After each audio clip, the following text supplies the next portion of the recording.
मैं जानता हूं तुम ज़ेब को पसंद करते हो। ये बताओ, क्या कभी जवार ने तुमसे शादी करने को कहा था? नहीं।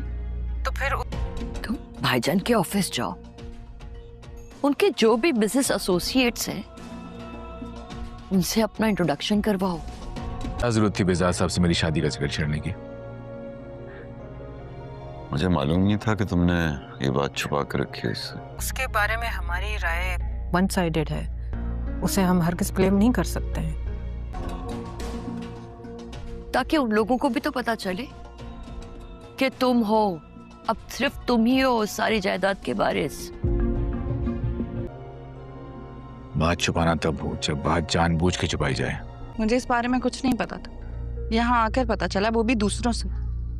अपने मुंह से अभी तक इकरार नहीं किया कि उस लड़की से शादी करेगा। जवार अपने बाप से इस बात पर नाराज़ हो जाता है कि उसके बाप ने मीर बहजाद के सामने उसकी शादी का जिक्र क्यों छेड़ा, और इस बात का जिक्र वो अपने बाप से भी करता है कि आपको क्या ज़रूरत थी मीर बहजाद के सामने मेरी शादी का जिक्र करने की।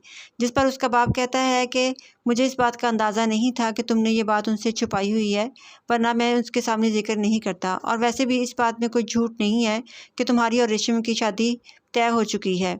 जबकि दूसरी तरफ पारस की खाला भी फ़ोन करके पारस से पूछती है कि क्या जवार ने कभी तुमसे शादी का जिक्र किया या कभी ये कहा हो कि वह तुमसे शादी करेगा या तुमसे मोहब्बत करता है।